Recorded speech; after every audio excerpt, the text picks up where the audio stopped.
Bapak Ibu Saudara, ketika firman Tuhan ini dikatakan tadi kita baca bahwa roh Tuhan ada padaku oleh sebab Dia telah mengurapi aku untuk menyampaikan kabar baik kepada orang-orang miskin, memberitakan pembebasan kepada orang-orang tawanan, dan penglihatan bagi orang-orang buta, dan membebaskan orang yang tertindas, untuk memberitakan tahun rahmat Tuhan telah datang.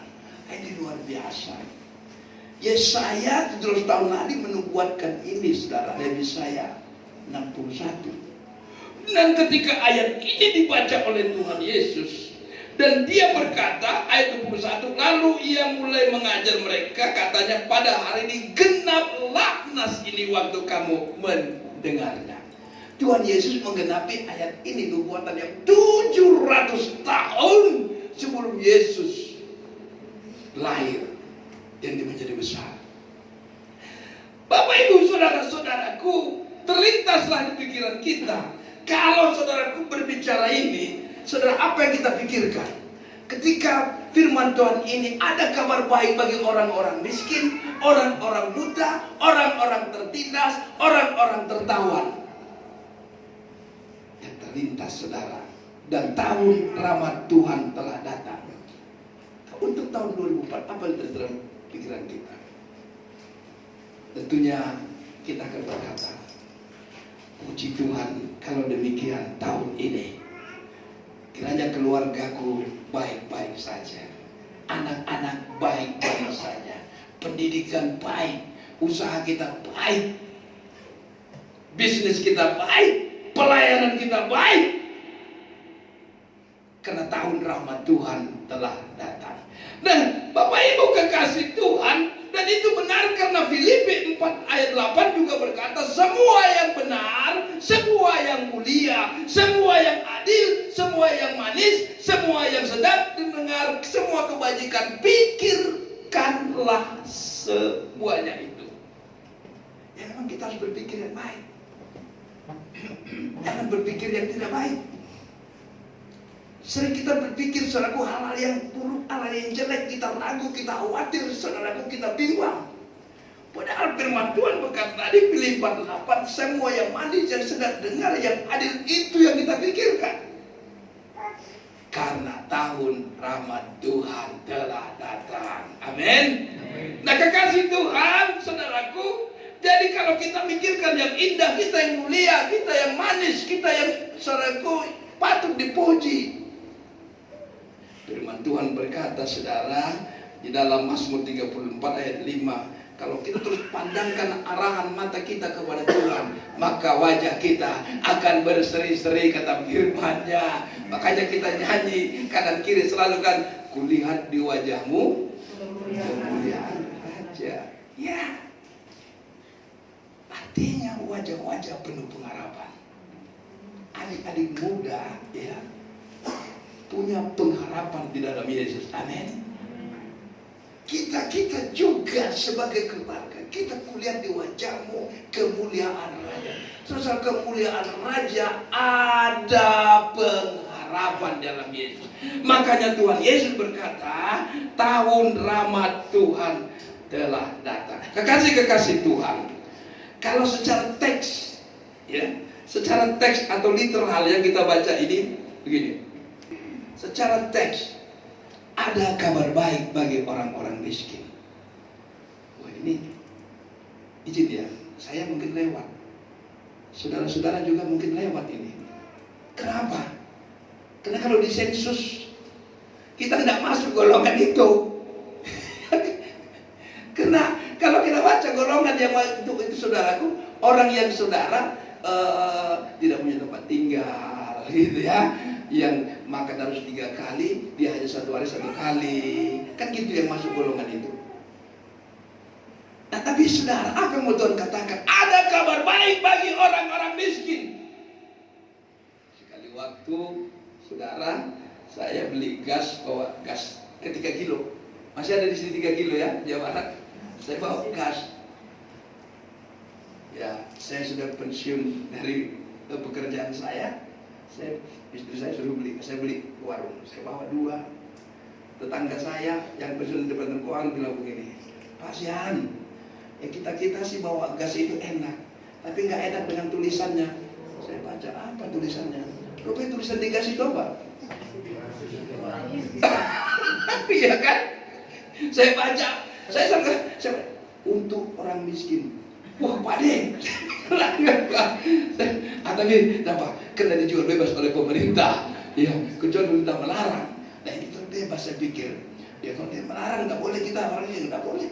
Saudara dikasih oleh Tuhan. Saya berpikir begitu, saya tertawa.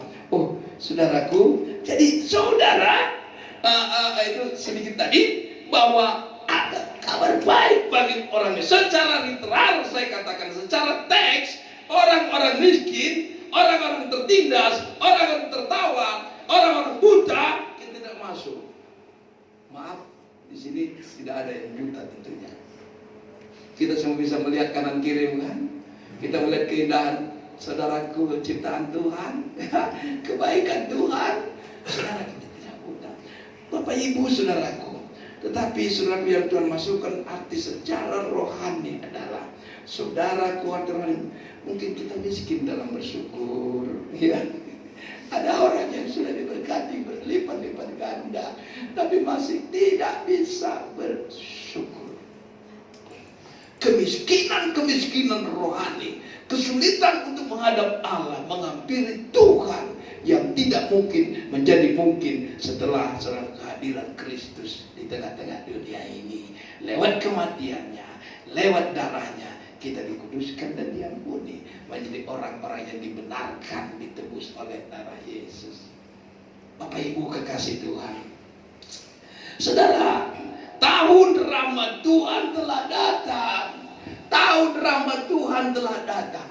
Saudaraku, ini mendorong kita, setiap kita untuk punya pengharapan dalam hidup ini. Punya pengharapan.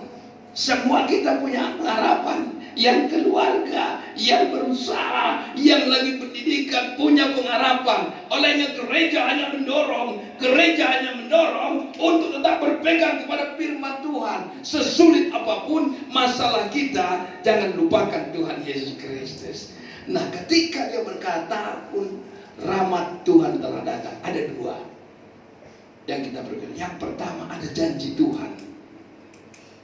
Yang pertama ada janji Tuhan semasa kita hidup. Kekasih Tuhan, kalau bicara janji Tuhan ini luar biasa, semua kita rindu. Ya, ketika orang berjanji kepada kita, pasti kita berharap kepada Dia. Kadang-kadang janji itu meleset, ya kan? Janji tidak tertepati. Tapi dengar janji Tuhan. Ibrani 10:23 berkata begini, 10 ayat 23. Marilah kita berpegang teguh pada pengakuan tentang pengharapan kita, sebab yang menjanjikannya setia. Siapa Dia yang menjanji setia? Tuhan Yesus. Siapa? Tuhan Yesus. Dia menjanjikannya setia. Terlalu banyak janji Tuhan, saudaraku. Landasi dasar ini ketika kita hidup di tahun 2024, ada janji-janji Tuhan. Kita sering menyanyikan Tuhan Yesus setia. Amin. Dia sahabat kita dalam segala susahku, selalu menghibur. Luar biasa. Dia mengerti bahasa tetesan air mata, walau badai mengamuk dan gelombang menerjang, Tuhan Yesus setia. Ini menjadi penghiburan bagi kita. Bukan sekedar lagu yang di-arrange, saudaraku, tapi didasari oleh firman Tuhan yang saya katakan di Markus 15:38, bahwa Tuhan Yesus, Dia yang menjanjikannya setia. kita menyanyikan lagu ini benar. Kau punya persoalan, kau punya masalah, kau punya kerinduan, kita berdoa. Air mata, dia mengerti. Dan dikatakan tetesan air mata, sebab ia yang menjadikannya setia. Itulah Yesus kita, Yesus yang kita percaya, Yesus yang kita sembah, Yesus yang kita tinggikan, Yesus yang kita muliakan. Pada hari ini Dia, saudaraku, mendengar kerinduan saudara dan saya. Amin. Bapak Ibu yang diberkati Tuhan, waktu saya masih sendiri, ini saya pegang benar saudara firman Tuhan ini. Saya masuk bekerja, ini saya pegang. Saya masuk pelayanan, ini saya pegang benar saudaraku. Dan itu betul janji Tuhan. Kalau kita tetap setia kepada Dia, saudaraku, Tuhan akan membela perkara-perkara kita. Sesulit apapun masalah saudara, datang kepada Yesus. Dia akan mengangkat engkau menjadi kepala, bukan ekor. Dan saudaraku, Dia katakan lagi dengan jelas tadi, engkau tetap naik, bukan turun. Berarti saudara, kalau ada kehidupan, ada perkembangan yang positif. Engkau bukan saudaraku, artinya engkau menjadi kepala, bukan. Artinya saudaraku, kita selalu dibela Tuhan menjadi yang terbaik dan terdepan, saudaraku, kalau kita tetap mengasihi Dia. Itu yakini saudara, firman. Dan saudara, olehnya saudaraku, mari kita tetap setia saudaraku. 2 Timotius 2 ayatnya yang ke 13. Ya. Tuh, ya, sama-sama kita baca ya. Jika kita tidak setia, Dia karena Dia tidak dapat menyangkal dirinya. Itulah Yesus. Dia tetap setia. Kita kan seringkali tidak setia ya. Perkara-perkara kecil dalam mengasihi hubungan suami istri yang sudah menikah, ya, dalam pertemanan, di dalam hubungan antar saudara. Dan kadang-kadang kalau kita tidak bisa memposisikan diri kita dalam kemurahan Tuhan, bisa kita tertekan, tertindas, tertawan oleh pikiran. Tidak mungkin saya akan maju. Maka ada kabar baik bagi orang-orang yang tertawan. Tidak mungkinlah, usahaku sudah begini, aku juga sudah begini, ya anak-anakku juga nanti. Jangan saudara. Kita harus melihat dalam koridor firman bahwa di dalam Kristus Tuhan Yesus akan bicara, mengangkat saudara, mengangkat generasi kita, mengangkat anak-anak kita. Seperti dikatakan tadi saudaraku, engkau naik dan bukan turun. Artinya anak-anak kita, generasi kita, keluarga kita akan lebih baik dari kehidupan kita, karena ada Yesus di dalam rumah tangga. Setelah kita mati ada garansinya. Garansi yang sederhana yang Dia sering ungkapkan saudaraku. Dikatakan apa? Matius saudaraku 3 ayat yang ke-16. Ini saudara, Matius 3:16, karena begitu besar kasih Allah akan dunia ini, maka yang memberikan anaknya yang tunggal, supaya tidak melainkan. Itu garansi. Kalau kita melayani penginjilan ke desa, itu garansi. Kau percaya Yesus, kau terima Yesus, Tuhan bilang peraih hidup kekal. Engkau sudah pindah dari maut kepada hidup. Yesus memberi garansi. Kita harus pegang. Saudara, saya bersyukur Tuhan, terima kasih bahwasanya barang setiap orang yang percaya, setiap orang yang percaya. Nah, bahkan kitab Yohanes bilang, mengaku dengan mulut, percaya dalam hati bahwa Yesus Kristus adalah Tuhan, maka engkau akan diselamatkan. Ya, makanya ketika lain kita pimpin dia kan untuk mengaku Yesus Kristus adalah Tuhan. Saudara, berkati oleh Tuhan, itu garansi. Inilah saudaraku, garansi Tuhan. Dia saudaraku, bukan mudah-mudahan, bukan saudaraku jika mungkin kiranya, tetapi Tetapi Yesus berkata, saudaraku, pasti bicara yang akan datang itu bicara kepastian, bukan abu-abu, tetapi Yesuslah jalannya. Yesuslah jalannya, saudaraku.